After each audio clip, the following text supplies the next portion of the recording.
Hoje, mais um dia que vamos falar sobre temor. E alguns dias atrás, o Senhor, Ele me deu 3 mensagens, uma série de mensagens, de 3 partes. A primeira foi sobre Josafá e o temor do Senhor, que nós falamos aqui alguns dias atrás. Eu imagino que a maioria que está aqui ouviu essa ministração. A segunda ministração vai ser Gideão e o temor do Senhor. E se Deus permitir, na próxima vai ser Josué e o temor do Senhor. O mesmo modo operante do Senhor agir em Josafá, quem esteve aqui viu, o Senhor agiu também com Gideão. Em Josafá haviam 3 reinos contra ele, e ele não precisou guerrear. O Senhor pelejou por eles. Tem uma música antiga que nós cantávamos, hoje já, com o worship já nem existe mais, mas Jeová é o seu cavaleiro que cavalga para vencer. Isso que aconteceu com Gideão no decorrer dessa ministração, você vai entender esse hino, essa canção, como Deus age, lutando por aquele que teme ao Senhor. O primeiro texto está em Gênesis capítulo 25, verso 1. Abraão se casou outra vez com uma mulher chamada Quetura. Ela deu à luz a Zinrã, Joquizã, Medã, Midian, Isaboque e Suá. A Bíblia diz que Sara, a esposa de Abraão, morreu com 127 anos de idade. Abraão era 10 anos mais velho do que ela, então quando Sara morreu, Abraão tinha 137 anos de idade. E a Bíblia diz que Abraão morreu com 175 anos. Então, desde que Sara morreu até o fim da vida de Abraão, ele viveu 38 anos. Nesses 38 anos, ele se casou novamente com uma mulher chamada Quetura. E com essa mulher, ele teve 6 filhos. Dentre esses 6 filhos que ele teve, um dos que foi mais falado, mais proeminente, na Bíblia nós ouvimos falar mais dele, foi Midian. Os outros, a gente não ouve tanto assim. Midian se tornou um povo, e um povo muito forte. Eles não fundaram um país, eles eram seminômades, eles andavam para aqui e para ali, e era um povo muito grande. Quando José foi vendido como escravo pelos irmãos dele, quem comprou José foram os midianitas. Quando Moisés matou o egípcio e ele fugiu para não ser morto, ele fugiu para o povo de Midian. Moisés casou com uma midianita, chamada Zípora. O sogro de Moisés, ele era sacerdote em Midian. No início, essa família dos descendentes de Abraão, de Isaque, de Jacó, se davam muito bem com os descendentes de Abraão por Midian. No início se deram muito bem. Porém, quando Moisés, junto com o povo, estava quase chegando no fim do Êxodo, depois de 40 anos peregrinando no deserto, quando Moisés está quase entrando na terra prometida, um país chamado Moabe, que é o que nós lemos em Josafá, que Moabe lutou também contra Josafá, Moabe, ele olhou aquela multidão e disse: nós vamos morrer, é muita gente, eles são muitos para nós, mas nós sozinhos não conseguimos atacá-los. E a Bíblia diz que Moabe então procura os midianitas e faz um acordo com os midianitas. E os midianitas ali não queriam mais saber se Moisés casou com uma das dele. Eles se associaram com o inimigo para ir contra Israel. E os anciãos de Midian tiveram uma brilhante ideia: olha, aqui no meio de nós tem um homem que ele é vidente, o que ele fala acontece. Vamos chamar ele, e ele roga a praga em Israel. E aí Israel não consegue entrar na terra de Canaã, e o nosso país não vai ser ameaçado. Esse homem que eles chamavam, então, é Balaão. Balaão por 3 vezes tentou amaldiçoar Israel, mas ele não conseguiu, porque todas as vezes que ele abria a boca, ele dizia: Jeová é o seu cavaleiro, que cavalga para vencer. Sobre a sua vida não existe encantamento. Ele não conseguiu amaldiçoar aquele que é santo, aquele que é separado. 3 vezes ele tentou. Da mesma forma como que Jesus foi tentado no deserto, por 3 vezes. Esse é o modo operante do diabo. Ele tenta nos atacar, trazer maldição, nos macular, nos manchar e nos separar do povo de Deus. Mas aqueles que são lavados, remidos pelo sangue de Cristo, que possui consigo o selo da graça e do favor do Senhor, não são atingidos pelo mal. Balaão viu que não conseguiu vencer, amaldiçoando o povo. Então Balaão tem uma outra ideia. Se eu não consigo tocar neles, amaldiçoar, vamos fazer eles virem para aqui. E ele sugeriu, tanto para Moabe quanto para os midianitas, que as mulheres seduzissem os homens de Israel. E dessa forma, eles se relacionariam, e dessa forma, eles estariam adorando também os deuses de Moabe e os deuses de Midian. E foi isso que fez. E exatamente desta forma, o povo de Deus começou a perecer. No domingo, a palavra que eu ministrei aqui de manhã, eu falei sobre a arca, que a arca no original, ela não é uma embarcação, não é um barco. A palavra no hebraico não fala de barco, a arca de Noé. A arca é um recipiente de proteção. O povo não vigiou. O povo, os servos do Senhor, não guardaram a palavra.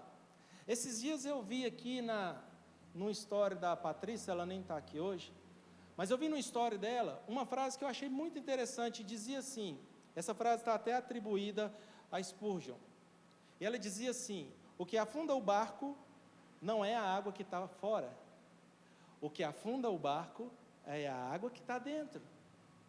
Por isso, nós não podemos deixar a água entrar. Obrigado. Nós não podemos deixar a água entrar. Nós devemos tapar brechas, nós devemos calafetar, nós devemos ver se existe alguma rachadura e fechar essas frestas por onde o inimigo pode entrar. Israel não vigiou, se relacionou com as mulheres e começou a adorar aos outros deuses. Deus então trouxe juízo para Israel e 24.000 homens morreram com uma praga que Deus liberou para o povo dele. Logo depois dessa praga, o povo então se arrepende. Deus perdoa o pecado e Deus fala: agora vão lá, e vocês vão trazer juízo para o povo de Midian. E a Bíblia diz que Israel quase que exterminou Midian, reduziu eles a quase nada. Séculos depois, quase cerca de 4 séculos depois, o povo de Deus, de novo, desobedeceu ao Senhor. Mas agora eles já não estavam mais no deserto, eles já tinham entrado na terra prometida, já era uma nação, já tinha as tribos repartidas. Juízes capítulo 6, de 1, diz assim: os israelitas fizeram De novo, o que era mal aos olhos do Senhor. Por isso o Senhor os entregou nas mãos dos midianitas durante 7 anos. Os midianitas eram tão cruéis que os israelitas fizeram para si esconderijos nas montanhas, nas cavernas e nas fortalezas. Sempre que os israelitas faziam um plantio, saqueadores de Midian, de Amaleque e de outros povos do leste atacavam Israel. Acampavam na terra e destruíam plantações até Gaza. Levavam ovelhas, bois, jumentos, não deixavam coisa alguma para Israel comer. Esses bandos inimigos que vinham com seus rebanhos e tendas eram como uma praga de gafanhoto. Chegavam em camelos tão numerosos que era impossível contá-los. Veja bem, alguns séculos atrás, Israel tinha destruído os midianitas. O tempo passou, Midian se reestruturou. Midian se reestruturou, voltou a ser um povo forte, continuamente inimigo do povo de Deus, desde aquele tempo lá atrás, onde eles foram massacrados por Israel. E agora, Deus então permite que esse povo grande ataque novamente Israel. E por quê? O primeiro texto que nós lemos diz que Israel voltou a pecar. Isso nos leva, meu amado, à reflexão da nossa vida. Não é que o Senhor pôs um inimigo para atingir Israel, mas a proteção dele não estava mais com o povo. Quando nós estamos próximos do Senhor, nós podemos fazer como foi falado lá atrás de Josafá: eu vou contigo, o Senhor vai comigo. Nós podemos crer nessa palavra. Porém, quando por nossa própria vontade, deliberadamente, nós nos entregamos aquilo que é contra a vontade do Senhor, o Senhor não pode nos proteger, porque nós estamos afastados dele. Imagina você que é pai, mãe e tem um filho. Enquanto o seu filho está perto de você, você consegue protegê-lo. Mas se ele afasta de você, você não vai ter condição de chegar rápido para poder atender, suprir a necessidade dele. Assim que diz a palavra do Senhor, que os nossos pecados fazem separação entre nós e o nosso Deus. Por isso, quando nós pecamos, nós estamos nos distanciando da mão protetora do Senhor. Israel, no tempo dos juízes, era assim: um tempo estava junto de Deus, outro tempo estava junto de outros deuses. Um tempo era crente, outro tempo não era crente. Nós precisamos ter essa convicção, e nós vamos falar disso aqui hoje. Convicção do Evangelho, convicção do Deus, convicção da salvação. Nós precisamos estar convictos, porque se não há convicção, acontece igual aconteceu com o povo de Israel: ora com Deus, ora sem Deus. E só partiam quando a terra estava devastada. Os midianitas reduziram Israel à mais absoluta pobreza, e o povo pediu socorro ao Senhor. Somente quando eles viram faltar comida, somente quando eles viram que não havia mais plantação, não havia mais sustento, eles lembraram do Senhor. O filho pródigo foi desse jeito: pediu a parte dele, saiu, gastou. Quando acabou o que ele tinha, ele volta para o pai. O irmão estranha, mas o pai não. Quantas pessoas já sofreram assim, né? Estavam na igreja, aí de repente se afastam, passa por alguns perrengues, e quando volta, às vezes até sofre algum preconceito do irmão. Aí, ó, tá vendo? Eu não te avisei, você não vigiou, Satanás cirandou na sua vida. Os irmãos, às vezes, podem fazer isso, mas o pai não faz. Então, mesmo que aquela pessoa que se afastou, que andou fora dos caminhos do Senhor, se ela dizer: pai, eu quero voltar, porque o meu sustento acabou, e eu preciso de mais sustento, o Senhor estará de braços abertos, esperando para que ela volte e se reconcilie. Assim foi o que o povo fez, pediu socorro ao Senhor, por conta do pecado, da consequência do pecado que eles mesmos cometeram. Juízes 6:7, e sucedeu que, clamando os filhos de Israel ao Senhor por causa dos midianitas, enviou o Senhor um profeta aos filhos de Israel, que lhes disse assim: assim diz o Senhor de Israel, do Egito eu vos tirei e vos fiz subir, e vos tirei da casa da servidão, e vos livrei da mão dos egípcios, e da mão de todos quantos vos oprimiam, e os expulsei de diante de vós, e a vós dei a sua terra, e vos disse: eu sou o Senhor vosso Deus, não temais os deuses dos amorreus. Essa palavra aqui, não temais, não é não tenha medo. A palavra não temais é não sirva aos deuses daquela terra.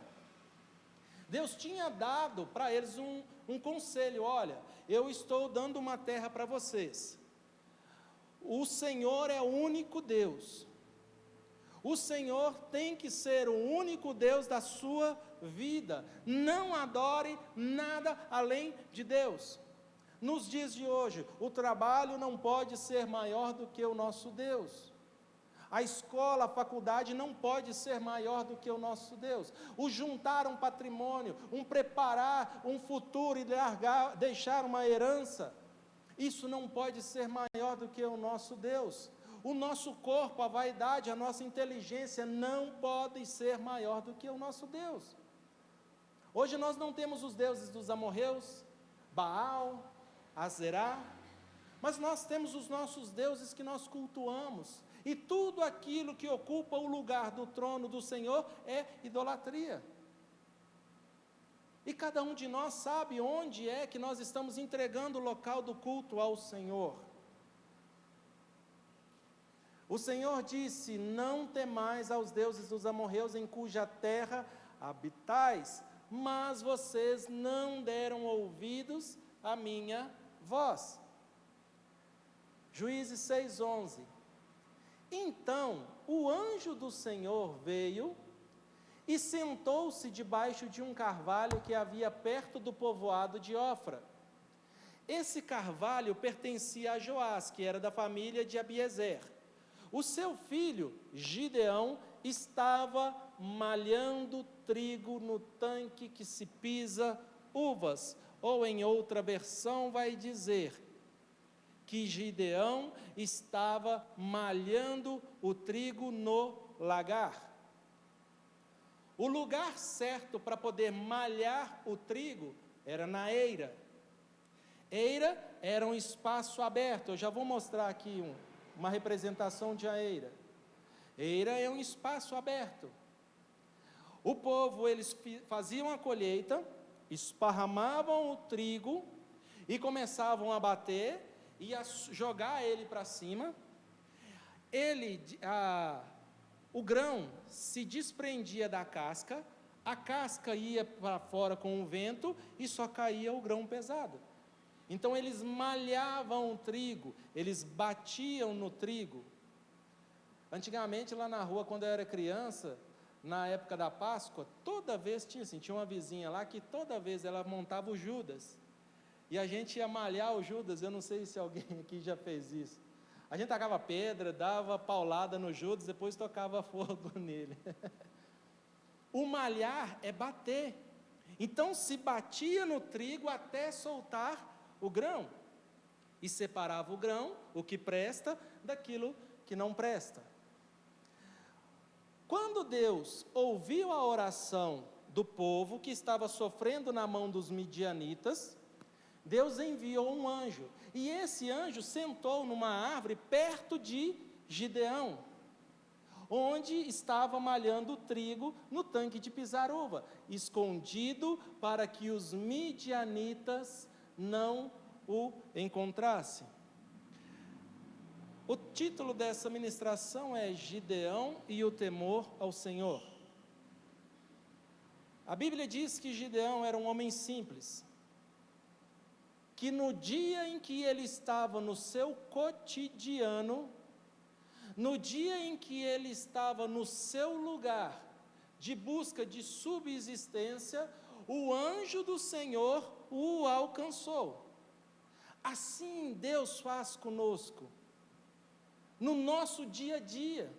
Tem pessoas que acham assim, para eu poder servir a Deus de verdade, Deus tem que vir de luz, num culto sobrenatural, e que apareça anjos cantando, e eu ouça o som das trombetas, e aí quando eu ver aquela glória reluzente, eu vou dizer, eu confio no Senhor. Mas quantas vezes o Senhor já nos apareceu no nosso cotidiano, no nosso dia a dia, e não o percebemos. Assim foi com Gideão. Gideão estava trabalhando no seu serviço, buscando o seu sustento, e olha, ele não foi buscar o Senhor foi ao encontro de Gideão. Nós não somos diferentes dele, e o Senhor vem ao nosso encontro. O Senhor, Ele sabe, às vezes tem pessoas que pensam assim, Deus me abandonou, Deus não está mais comigo. Foi o que o povo falou, o Senhor nos abandonou, olha o sofrimento que eu estou passando, e será que Deus não existe para ver o que eu estou passando? Meu amado, Deus existe, e Ele vem ao seu encontro, assim como Ele viu o sofrimento do povo, e Ele foi ao encontro, basta nós buscarmos. Esse aqui é um exemplo de uma eira. Eu gosto da época da inteligência artificial, né? Faz umas coisas legais para a gente. Um local onde se colocava o trigo, malhava o trigo, jogava ele para cima, as cascas saíam.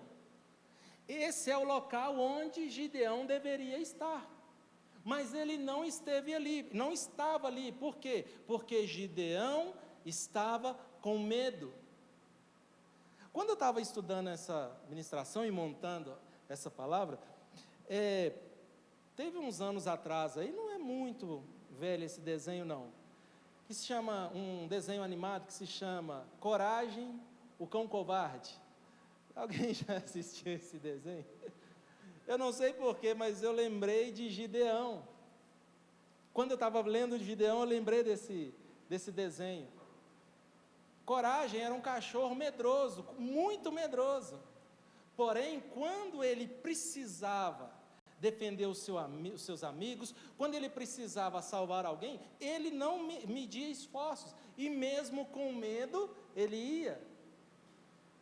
Se tem uma palavra que pode resumir a vida de Gideão, Gideão era medroso. Gideão era medroso. Ele tinha medo de fazer o seu serviço aqui. Então ele foi escolher o lagar para poder malhar o trigo. Essa imagem aqui é a de um lagar, ela é de verdade. O Gideão não. Mas essa foto aqui é de um sítio arqueológico, e assim era o lagar. Tinha um local onde eles pisavam as uvas escorriam por algumas fendas que tinham aqui, por alguns buracos, e aí eles conseguiam extrair o suco da uva. Eu pedi a inteligência para colocar um Gideão, e ele colocou um tão legal, que mostra direitinho ele com medo. E é isso que Gideão estava fazendo, ele estava malhando o trigo num local que não era próprio para aquilo, porque ele tinha medo. O medo, ele nos apavora. O medo faz com que a gente viva escondido. O medo, ele muda a nossa forma de viver. Quantas pessoas que estão com medo das eleições de outubro? porque não sabe quem é que vai vir para presidir o nosso país, principalmente pessoas que estão envolvidas com economia, empresários, pessoas que precisam do governo para eles conseguirem se manter. Existem pessoas que estão com medo de um diagnóstico. Quantos homens têm medo de ir no médico? Prefere falar assim: quem procura acha, então eu não vou procurar, para eu não achar. E aí entra 10, 20, 30 anos, não vai, não faz um check-up, não vê como está a sua saúde, esperam chegar num momento em que não vai ter mais tempo. Quantas pessoas têm medo de um diagnóstico? E às vezes o médico até fala: você está com um problema X, com um problema Y, e a pessoa fica com medo. O medo nos faz mudar a forma em que nós vivemos. Juízes 6:12. Então o anjo do Senhor lhe apareceu e disse: o Senhor é contigo, homem valente. O anjo estava falando isso para Gideão, aquele que estava com medo, escondido. Ele estava escondido, e o anjo do Senhor falando: você é um homem valente. A resposta de Gideão: respondeu-lhe: ai, Senhor meu, se o Senhor é conosco, por que nos sobreveio tudo isso? Eu imagino que você também já tem essa mesma percepção que eu. Quantas vezes as pessoas, a gente liga a televisão e aquelas pessoas que não aceitam, não são cristãs, não aceitaram a Jesus ainda, vai falar assim: mas se Deus fosse bom, não tinha tanta maldade no mundo, atribuindo a consequência do mal à responsabilidade de Deus, sendo que a responsabilidade é nossa. Fomos nós que nos afastamos do Senhor. Não é Deus que é maldoso, não é Deus que traz juízo, a revelia, somos nós que nos afastamos dele. E o que Gideão está falando é trivi dele.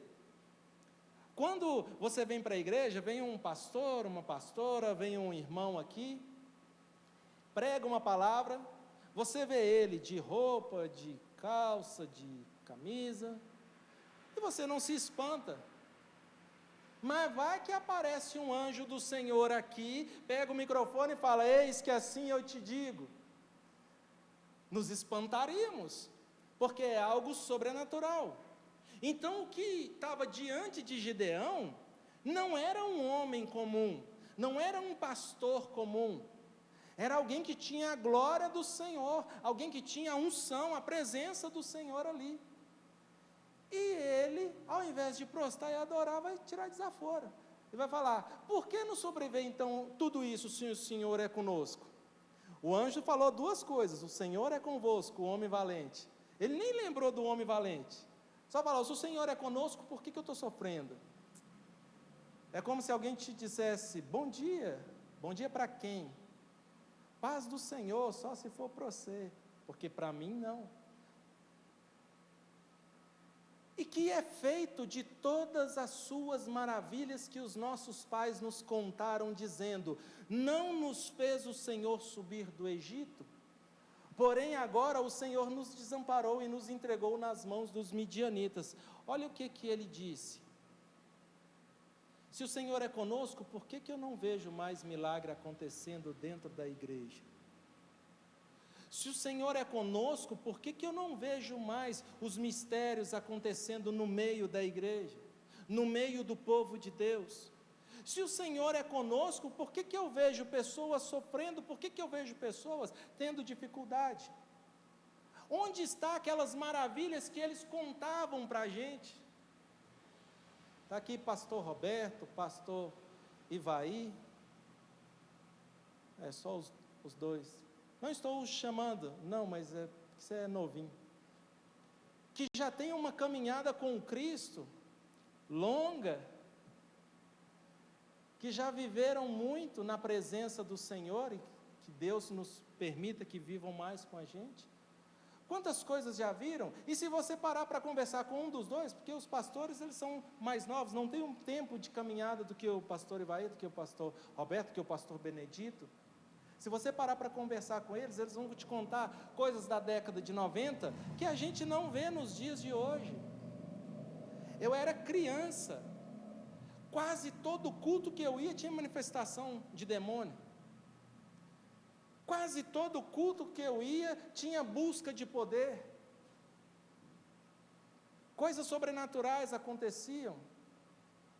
Mas hoje, se a gente fala, é só de ouvir falar. Se eu contar para você, você só vai ouvir as histórias do passado. Foi isso que Gideão disse para o anjo. Se Deus é comigo, cadê a manifestação do poder de Deus no meio do povo? E eu não estou dizendo, não é a manifestação do poder de Deus em quem está no altar, ou quem está na liderança, não, é cadê a manifestação de Deus no meio do povo? E aí ele faz um desabafo, o Senhor nos desamparou. Aí o anjo, que não é como um de nós, que se fosse um de nós, a gente tinha uma resposta pronta para Gideão, o anjo se virou. Então se virou o Senhor para ele e disse: vai nessa tua força, e livra Israel da mão dos midianitas. Porventura, não te enviei eu? Sabe o que o Senhor estava falando para Gideão? Gideão, é isso que eu preciso. Alguém que anseie pelo Deus que operou no passado.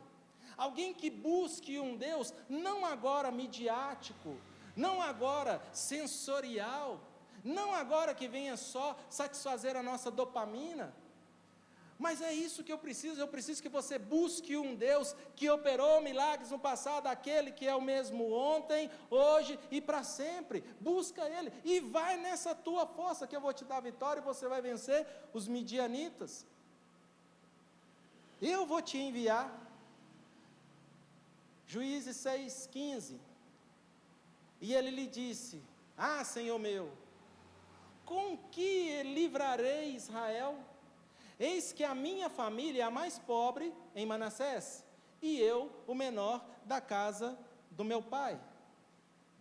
Há uns 15 dias atrás, 15 dias atrás, eu ministrei uma palavra aqui, sobre a oração, e nela eu disse que nós devemos nos achegar ao Senhor com uma identidade de filho. Nós precisamos ter essa consciência que nós somos filhos, e sendo filhos, somos amados.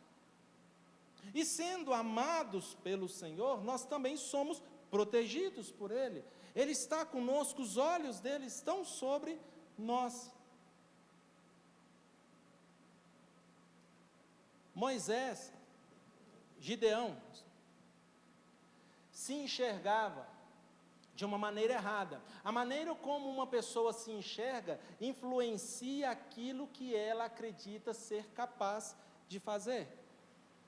A maneira como alguém se enxerga influencia, determina aquilo que ela é capaz de fazer. Se alguém se enxerga como um menor, se alguém enxerga como um miserável, se alguém se enxerga como um fracassado, vai cumprir a palavra que está lá em Provérbios 23:7. Assim como pensa, será. Assim como acredita, vai ser. Faltava então em Gideão uma identidade de filho. Nós somos filhos do Senhor, e devemos ter essa consciência, essa identidade de filho. Não só aqui dentro da igreja, mas lá no nosso trabalho, eu sou filho do Senhor, eu sou filho do Rei. Dentro do ônibus, dentro do Uber, dentro do carro, indo de a pé, dentro da escola, em casa, na vizinhança, no hospital, onde quer que você esteja, eu sou filho do Senhor, a minha identidade é a identidade de Cristo. Eu sou irmão dele, filho de Deus. Gideão definiu a sua identidade a partir das circunstâncias, porém, Deus revela a nossa identidade a partir do seu propósito. Gideão viu a circunstância que estava ao redor dele e falou: eu sou menor, eu não consigo vencer. O Senhor se apresenta para ele e diz: homem valente, vai nessa força sua, você vai vencer um exército inteiro. O Senhor não estava enxergando o homem medroso que estava malhando trigo no lagar.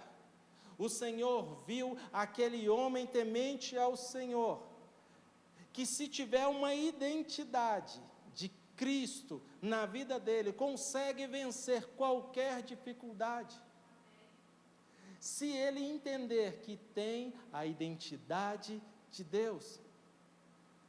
Então, meu amado, não são as circunstâncias que nos definem, não é a sua conta no banco que define quem você é, não é um diagnóstico do médico que define quem você é. Você não é nada mais nem nada menos do que filho do rei, parte de um sacerdócio santo, ungido e separado por ele, para viver na presença dele. Juízes 6,16, tornou-lhe o Senhor: já que estou contigo, ferirás os midianitas como se fosse um só. Então veja, Gideão disse para o anjo: olha, eu sou fraco, eu sou pequeno, eu não consigo. Então o anjo repete para Gideão: eu estou contigo, e por eu estar contigo, você vai vencer. Você já teve alguma experiência assim com o Senhor? De algo que era impossível de acontecer? Você clamar, viver, experimentar algo sobrenatural? Já viveu essa experiência? Eu já contei isso aqui, vou repetir. Quando eu nasci com hidrocefalia. Hidrocefalia não tem cura. Hidrocefalia deixa a pessoa sem mobilidade. Ela não tem raciocínio direito. O Senhor me curou. Minha mãe me levou na igreja, o pastor orou por mim, pôs a mão na minha cabeça começou a diminuir, e pronto, estou eu aqui. Nem um pouco sem mobilidade, nem um pouco sem raciocínio. Isso foi um milagre que aconteceu na minha vida, algo que era impossível de acontecer. Eu sou grato a Deus por tudo, eu sou uma pessoa muito grata. Eu não sou de discutir, eu não sou de ficar brigando, eu não sou de ficar invejando ninguém. Eu sou grato a Deus, porque nem era para eu estar aqui, mas a graça dele me alcançou. Quem fez isso? Médico? Não. Eu te perguntei se você tem uma experiência, quem que provocou essa experiência? Quem que foi a solução nessa experiência que você viveu? Deus.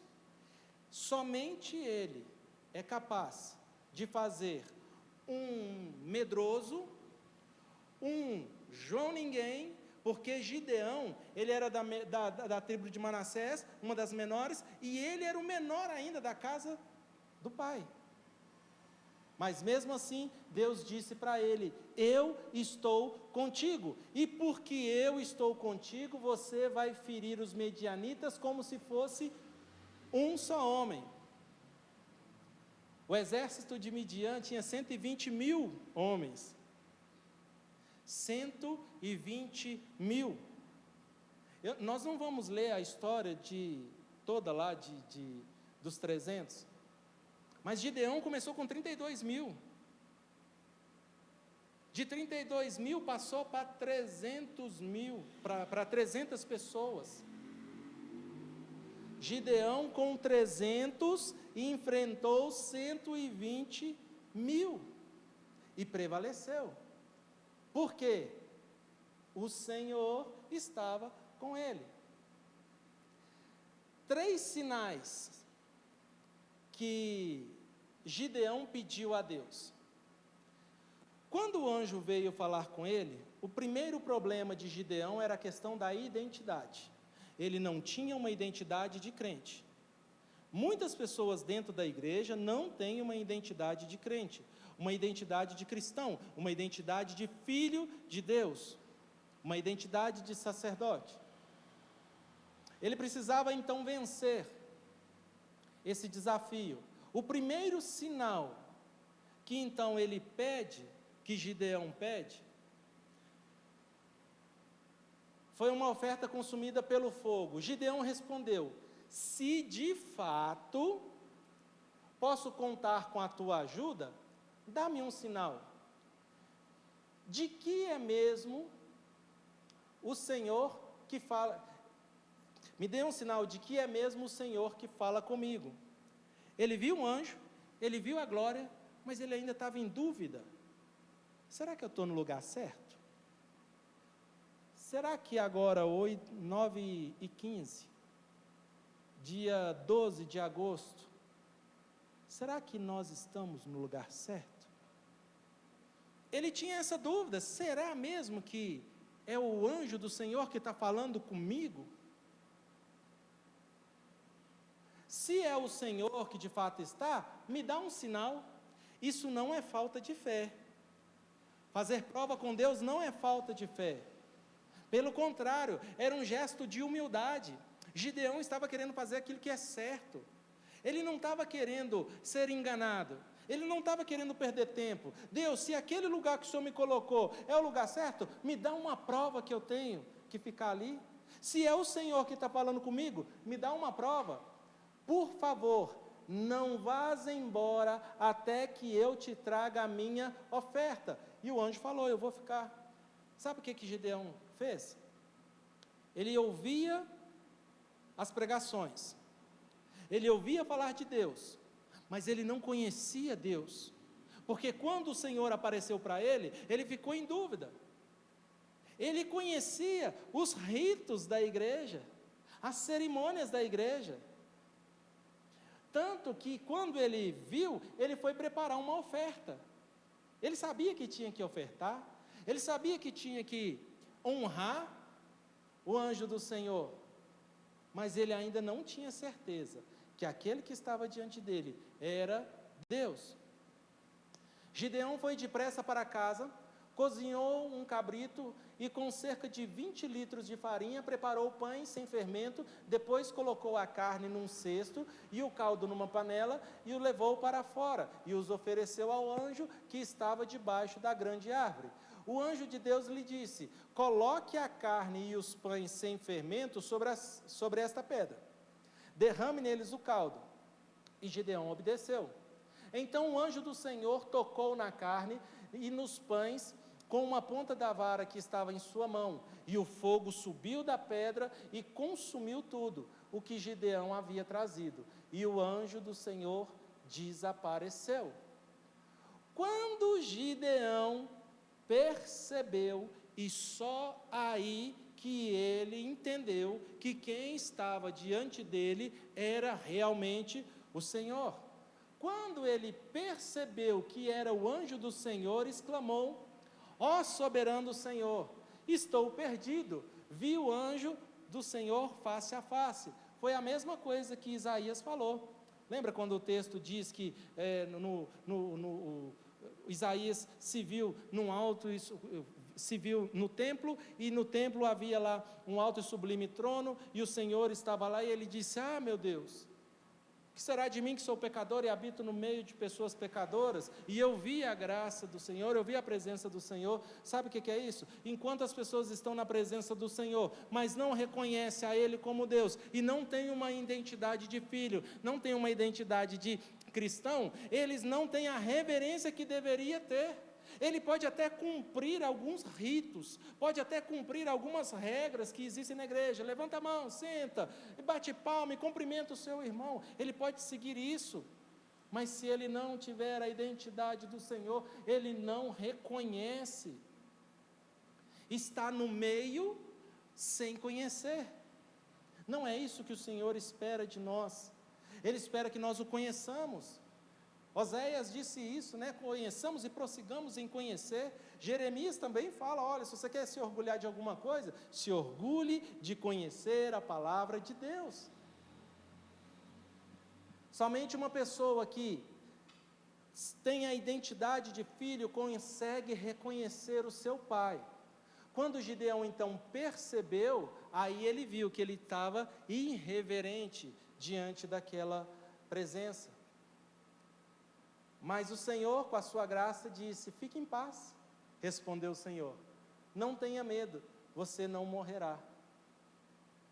O Senhor, Ele é assim, Ele não nos julga conforme os nossos erros. Para cada pecado, se houver um pedido de perdão, existe arrependimento e reconciliação da parte do Senhor. O conhecimento de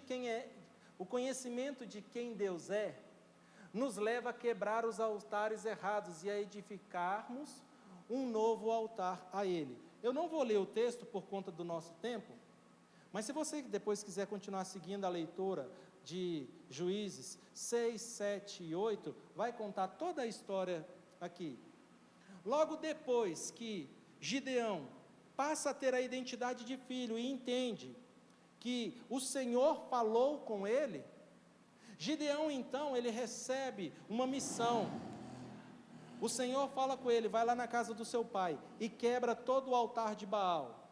Vai na casa do seu pai e tira o altar, o poste ídolo que está lá para azerar. Enquanto ele não tinha consciência de filho, ele não tirou os altares.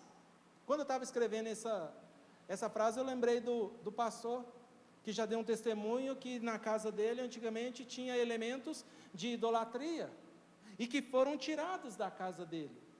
Foi o que aconteceu com Gideão. Haviam elementos de idolatria ali. Deus disse: olha, agora que você tem uma identidade de Cristo, agora que você sabe quem eu sou e quem você é em mim, vai lá e tira tudo que toma o lugar de altar, tira tudo o que está no trono,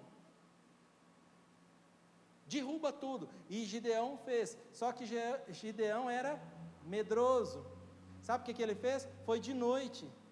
E a Bíblia ainda diz: ele foi de noite porque teve medo que a família e a vizinhança visse ele quebrando os altares. Gideão era medroso, mas era obediente. O segundo sinal, foram 3 sinais que Gideão pediu, porque ele ainda não estava convicto. O primeiro sinal foi da identidade dele. O segundo sinal, o velo molhado.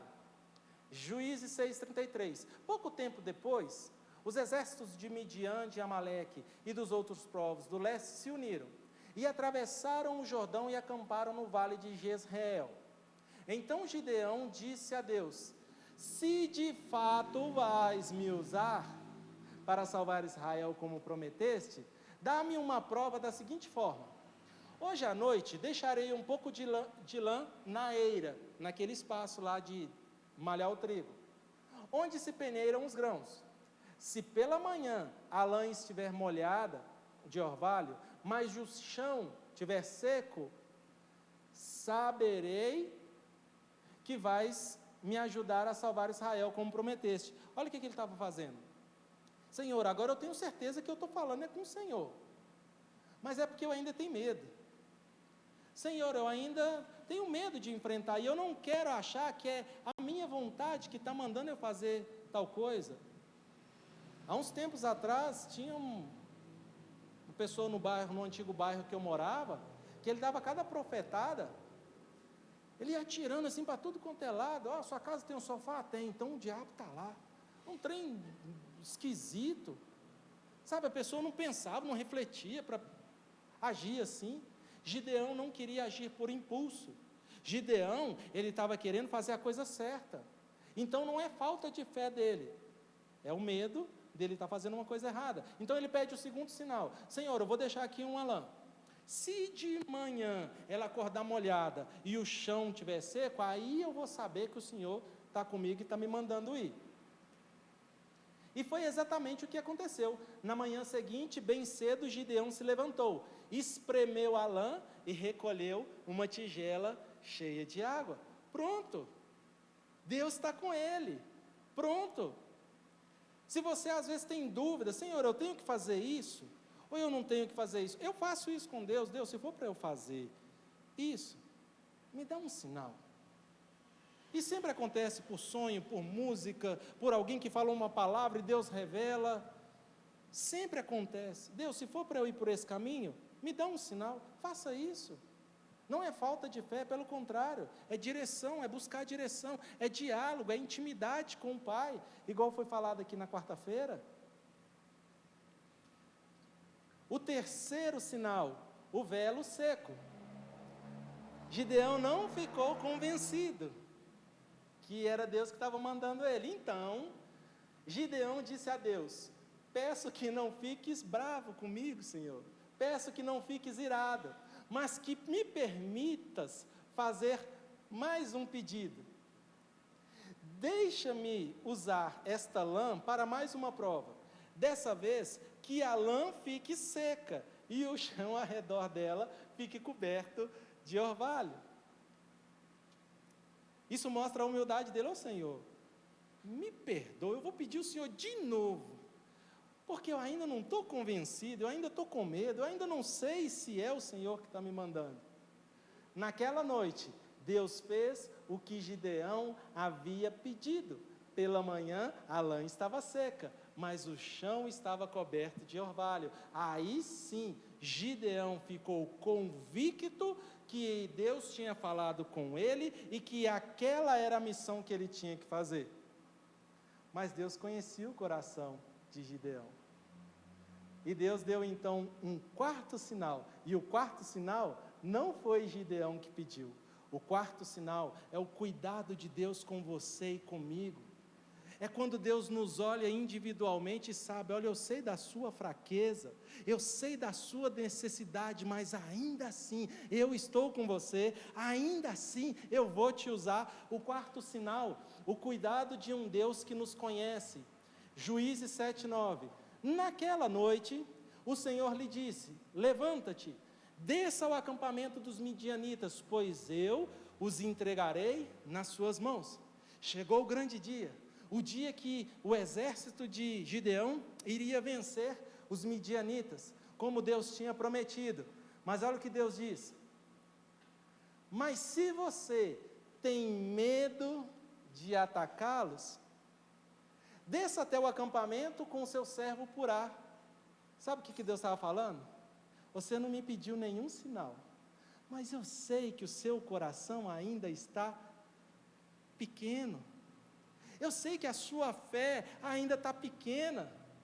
E se você ainda está com medo, faz o seguinte: vou te dar mais um sinal, esse é de graça, esse é eu que estou oferecendo. Vai lá no acampamento escondidinho e escuta o que os midianitas estão falando. Ouça o que os midianitas estão dizendo e você se encherá de coragem e terá ânimo para atacar. Então Gideão e o seu servo Purá desceram até os limites do acampamento. Deus sabe da nossa necessidade. Não adianta a gente querer dar uma de forte com Deus, que a gente não vai ser. Deus mostrou um cuidado e um zelo muito grande por um homem medroso, um covarde, que se tornou corajoso, por conta do mal que veio sobre ele, e isso fez ele se tornar corajoso.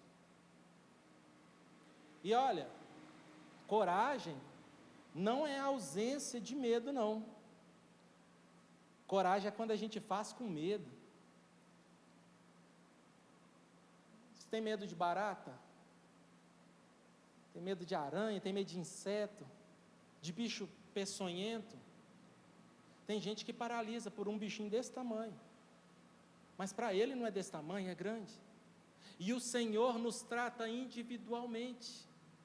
Cada um tem medo de uma coisa, mas mesmo assim o Senhor nos escolhe e cuida de nós. Juízes 7:22, quando os 300 israelitas trocaram a trombeta... antes de eu ler esse texto, que eu não coloquei ali por conta do tempo. Quando Gideão chegou lá para escutar o que os midianitas estavam falando, ele viu duas pessoas conversando. Aí uma falou assim: olha, eu tive um sonho hoje, eu vi que tinha um pão rolando lá de cima aqui para baixo e destruiu a nossa tenda. Aí o outro colega dele falou assim: não, E esse sonho seu significa então que o exército de Israel vai destruir a gente. Nós não vamos conseguir vencê-lo. E Gideão escutando essa conversa. Assim como Deus disse, quando ele fosse lá e ouvisse a conversa dos midianitas, ele teria coragem. Gideão então se encheu de coragem e ele voltou para o acampamento e disse: o Senhor vai nos dar vitória. O Senhor vai entregar os midianitas nas nossas mãos. Ele então juntou os 300 israelitas tocaram as trombetas, e o Senhor fez os guerreiros que estavam no acampamento lutarem uns contra os outros com suas espadas. Os que sobreviveram fugiram para lugares distantes, como Betsita, perto de Zererá, e para a divisa de Abel-Meloá, perto de Tabate. Esse é o relato de como os israelitas derrotaram Midian, que nunca se recuperou. Depois desse fato de Gideão, nunca mais Midian foi falado na Bíblia como um povo forte. Aquele que antes fez guerra, aquele que nasceu junto de Abraão, do seio de Abraão, que se rebelou, agora ele é destruído novamente. E assim como aconteceu com Josafá, Gideão não precisou guerrear, Gideão não precisou lutar a guerra. Tem uma canção que o Kim canta: assim que luto as minhas guerras, é assim que venço as minhas guerras. Aquele que confia no Senhor são como os montes de Sião, que não se abalam, porque o guarda de Sião não dorme, nem cochila, e os olhos deles estão de olho ao seu povo, os olhos deles estão de olhos aos seus. Gideão, um homem medroso, que no início da conversa estava acovardado, se tornou um juiz, e o nome dele ficou gravado para sempre na Bíblia, na história dos judeus, na história dos israelitas, como alguém que foi usado pelo Senhor. E ele não precisou lutar, ele só precisou ter fé. Às vezes você está com uma coisa difícil para resolver, você está perdendo sono, está complicado, você não precisa lutar. O Senhor luta as suas guerras, o Senhor luta as minhas guerras.